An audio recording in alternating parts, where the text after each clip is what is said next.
Hey noble ones, welcome back to my channel. This is the Metatron speaking, and today we are talking about jobs, but not just any job. We're talking about medieval jobs, and you thought that you have a difficult job? Get ready.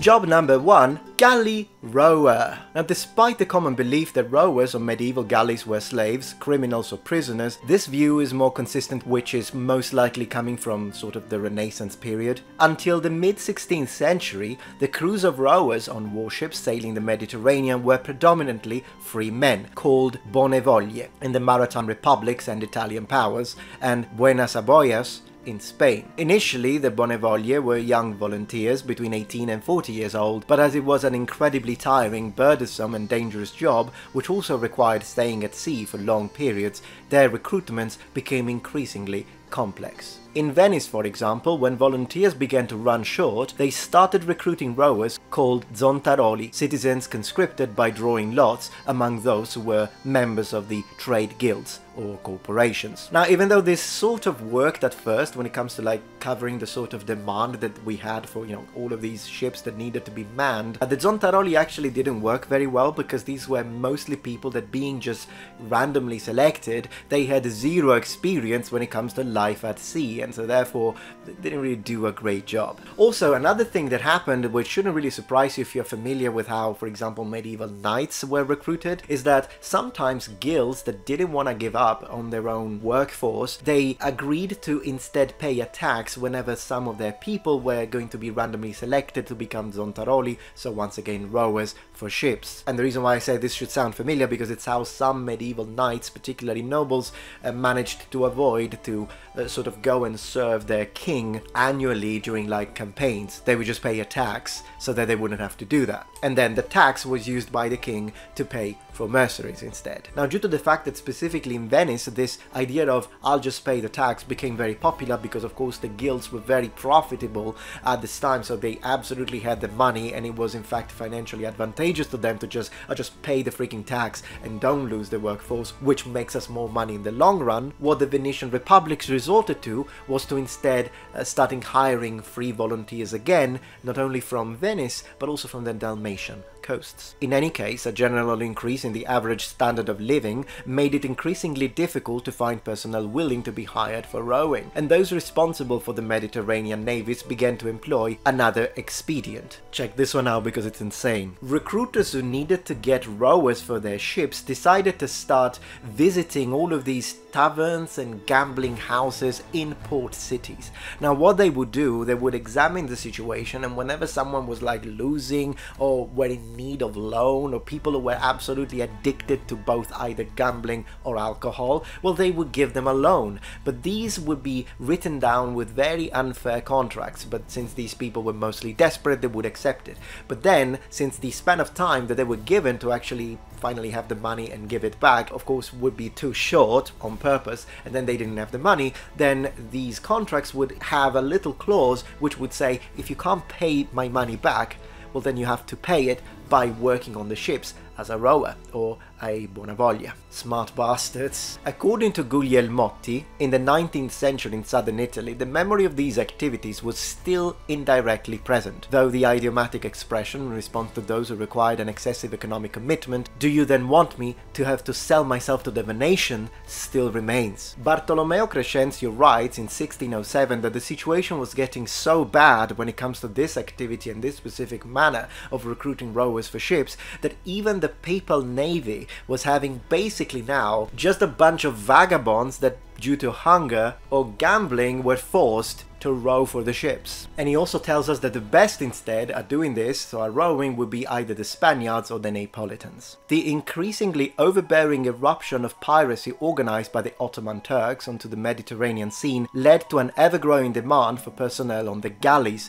which in the long run the Bonevoglie could no longer satisfy due to the aforementioned disbanding of free men for an occupation perceived, in many respects and rightly so, as too burdensome and dangerous. Before the definitive decline of rowing ships in favor of sailing ships, conventionally placed in the early 1700s, the rowers of the great European war fleets were formed exclusively of criminals and Turkish and Moorish prisoners of war. I'm sure you already feel much better about your current job, but things are gonna get much worse. If you thought that the job of a rower was bad, wait until we talk about the raker, or racker, however you want to read it. I'm gonna say raker. I'm Italian, shut up. Raker is a term that appears in 14th century England to indicate a person whose job was to dean cesspits. Yeah, you got it right. Exactly what you thought. They're cleaning toilets. The absence of a functioning sewage system made it necessary to periodically empty the cesspits to avoid the onset of diseases, and in the mid-14th century at least one raker was assigned to each district of London who, after emptying the pits, was responsible of disposing of the excrement in the Thames or outside the city perimeter. Now, apart from the fact that we of course go, ew, that's gross, but apart from the gross factor, this was actually a dangerous job for two reasons. Reason number one, diseases. I mean, you could contract something really bad, and it's already bad in itself, but then we are in the 14th century, so good luck with medicine. They did have some, but I mean, yeah, imagine if you get a cut and then you're cleaning, oh my gosh. But there is the second reason. These cesspits were very seldomly maintained, which means that the thing could fall on you, you could break a piece, you could really injure yourself, because basically there was no safety. In London's coroner rolls of 1326, the death of a certain Richard the Raker is reported, who, while using the latrine he was working on, had fallen into the cesspit below following the breaking of the floorboards, ending up drowning in the excrement. Oh my gosh. Can we take a moment? Someone drowned in the... oh my gosh. Poor guy. I'm never gonna complain about my job as a YouTuber ever again. Ever. Another term by which the raker's trade was known was gangfermer or gong farmer. Gang or gong is an old English word that indicates the latrine and by extension excrement. The term was formed through several logical association steps deriving from the Germanic gang, gate or walk, the same route as the English to go. Gong was the place where one went to do someone's business. With that being said, sorry, I'm off to the gong. I'll see you in a minute. What a beautiful gong I have! Fermer, although identical to the term for farmer, has a completely different origin. The French fermeur, which was adopted into English and then transformed into farmer, derives from the Latin firmarius, tenant, in the sense of person to whom a plot of land has been assigned. However, the word firmer of gongfermer, on the other hand, derives from the Germanic feimer, from fey, to clean. So basically, he who cleans the latrine. Good luck with that. Since it was a very unsanitary and horrible activity really, the job of the raker was mostly done at night, hence the use of calling the rakers also nightmen. So you're basically Batman. That's medieval Batman, or Batman. Wait, that was actually good. If you're enjoying this video so far, please take a moment to check out my Patreon page. With as little as a $5 support, you can help us ensure that we can continue to produce high quality and high researched content. And at the same time, you get access to polls, extra videos, unlisted streams, and much more. Thank you so much. Now, the next job after these two is actually much better, and it's that of the alewife. Yep, that's what you want. A medieval alewife. In 13th century England, legislative documents regulating the beer trade present terms with exclusively feminine endings to define the brewer, such as pandosatrix. In the entry dedicated to the city of Hereford in the Domesday Book, there is also a reference to the tax to be paid by anyone whose wife produced beer. And this is interesting because it kind of implies the fact that it was a little bit of a woman's job to brew beer. Is that the case? Let's dive. The evolution that had led women to deal with beer fermentation probably stemmed from the fact that it could be a non-totalizing, non-specialized activity easily performed at home along with other household chores, originally carried out to satisfy only the needs of one's own family. Any excess beer production had led some enterprising women to propose its occasional sale, giving rise to a trade that had turned into an additional source of income for the household economy. The activity of alewives seems to have been closely linked to its occasional and amateur character, and the decline of this craft appears to be linked to the professionalization of the beer market. See? Hello. Are you alright? Oh, yeah. What are you doing? Nothing? Brewing beer, are you? Yes. Oh, good. How's the beer brewing going? I think it's going pretty well. It's in a barrel. Oh, that's nice. How many barrels do you think we're going to sell tonight? 40,000. Splendid. Thank you so much. Of course. Bye. Bye. Oh my gosh, I love my wife. That was not prepared. Talking about playing along. The Black Death from 1346 to 1353 had dominated Europe, including England, but beyond being an epidemic tragedy, precisely because it had reduced the population in such a short time, it had indirectly caused an increase in per capita wealth, consequently increasing living standards and consumption of the population. In other words, that could be considered to be the Black Death's silver lining. That sounds pretty bad still. The Yersinia pestis bacterium silver lining. Okay, never mind. It was still horrible. In addition to meat consumption, which increased at the expense of bread consumption, beer consumption also began to rise, penalizing that of cheaper beverages such as cider, and in addition to being perceived as a food, beer began to be consumed also as a recreational product. Yeah, some people in medieval England thought the beer was food, so next time someone asks, hey, what did you do yesterday night? You just say, oh, I just had a large meal, leave it at that. If they find out, you can just say, hey, medieval, I meant it in the medieval way, just had a large meal. The beer-related market thus began to diversify and differentiate, with production and distribution gradually separating into increasingly distinct branches, and in conclusion there was a transformation of brewing from a home-based, low-profit by industry into a brewhouse-based, high-profit occupation. Things changed in the 16th century when, because of the fact that now brewing beer wasn't an exclusive feminine thing or woman thing to do as it was before, it was now becoming something that was done, at a high production level by industries. It also became stigmatized, and in fact the few remaining alewives started to be ridiculed. This is also when beer stops being considered a food by people and is starting to be considered a drink, and sometimes even an intoxicating one. All of this leading to 1540 in Chester, where the sale of beer to women between 14 and 40-year-old, so the age range in which they were considered desirable, was prohibited. Okay, so far we talked about a really hard job, we talked about a horrible job, we talked about, that's an interesting one, we'll be a wife, alright, that's nice. Let's talk about the town crier. Oh, I bet so many people in our day and age are gonna excel at this one. Crybabies. Okay, I'm joking. It doesn't have to do with crying. Do you know when in medieval films and sometimes in games you've got the people that stand in the plaza or the main square, they've got all of the new things that the king, for example, wants you to know, and they go, hear ye, hear ye. That's what we're talking about. You better have a good voice. And they were also Batman. You'll see what I mean in a second. The town crier is an institutional figure that has its origin in various ancient world cultures, but our imagination certainly links it, but history also links it to the medieval period, and 2024. Over the centuries, various figures have had the task of informing the population of a settlement in the shortest possible time of important news, and especially of the deliberation of the leaders of society. In the medieval context, very often the town crier was an officer of the city guard whose task was not limited to loudly proclaiming deliberation to news, but also patrolling the streets at night, making them safe, acting as a deterrent and vigilante, ensuring that the curfew, if there was one, was respected. Often the figure was equipped with a bell useful for attracting attention, and for this reason, in addition to town crier, it was also called the bellman. Bellman, not billman. Billman is the guy with the bill.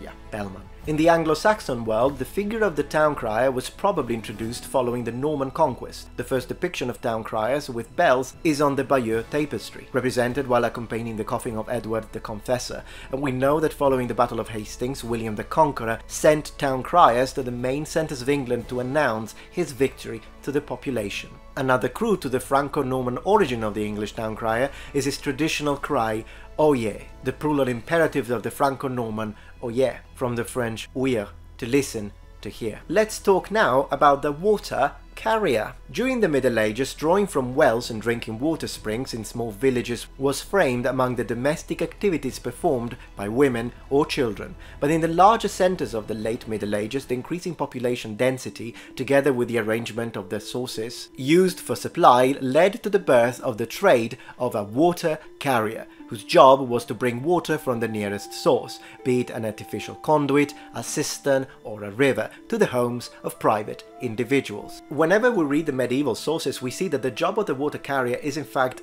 ubiquitous. It's everywhere, from the west to the east, but it's different in the way they carry the water. Sometimes they're described as carrying like a big jar made of terracotta, for example, and they would be carrying them on their backs.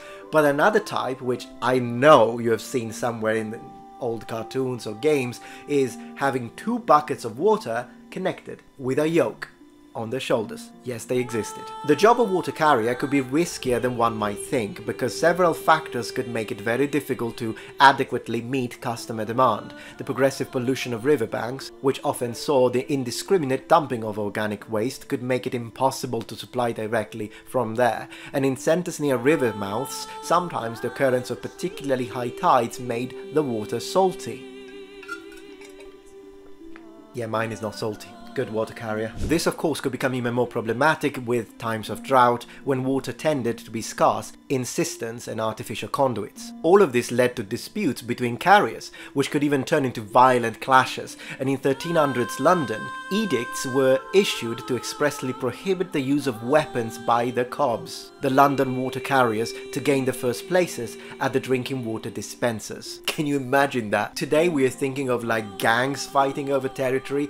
In the medieval period in London, they were having like water carriers. You don't fuck with a water carrier. In London, however, the cobs not only had to watch out for mutual competition, but also for impromptu actions by the local underworld. For example, we know that in 1343, some residents of one of the main neighborhoods near the Thames closed its streets, imposing a toll on anyone who went to the river to draw water. Just like in the games. I've seen it, whether it be Skyrim, Oblivion, Dragon Age Origins. The Muppet that stands in the, like he owns the place, and he's like, no, you can't pass here, you need to give me 10 gold, and then he gets killed because you're like super... Same thing. But even though in these fictional games, at least they get killed by like a super demigod adventurer, a wizard, magic user, whatever. Here they got killed. In reality, they got killed by water carriers. So I mean, scribe or amanuensis. The amanuensis was the one who, before the invention and spread of printing, copied manuscripts for their preservation for religious institution or in the service of private individuals or for sale to the public. The term amanuensis derives from the Latin servus a manu, slave who uses the hand. Other terms that indicate the profession are cartolaio or scrivano. Between the 6th to the 12th century, the job of a amanuensis or a scribe was exclusively the domain of churches, but most commonly convents and monasteries. Sometimes also ecclesiastical schools. It was the prerogative of monks and priests, after all, one of the few social classes that mastered reading and writing at the time. Religious texts were more frequently transcribed by the amanuensis in a room intended for this activity, the scriptorium, where among other things they each copied a different manuscript. The amanuensis were divided into different specializations. The scriptor was the one who wrote. The corrector was the one that checked that there were no errors. Then you have the miniator, who decorated the pages and codex and illustrated them with miniatures. And by the way, the reason why we call them miniatures is because it comes from the word minium in Latin, which describes the red color that was the characteristic of the initial letters of each chapter. Take that one as a fun fact. With the 13th century, alongside the monastic schools, the industry of professional writers developed, those more correctly defined as scribes or scrivani. These are laymen, sometimes gathered in guilds, who mainly deal with copying profane text. As it can be expected, the profession of scribe disappeared with the advent of movable type printing. Okay, noble ones, well, I hope that you enjoyed this video about jobs. Which one of these jobs to you is the worst one? Of course, is the raker, but which one is the worst one you think, and which one is instead the one that you would do if you really had to choose one job from this list of medieval jobs? I hope you enjoyed this video. Thank you very much for watching. If you're not a member of this community, become a noble one. Subscribe to my channel for more content from the Metatron, and remember, the Metatron has spread his wings. Goodbye.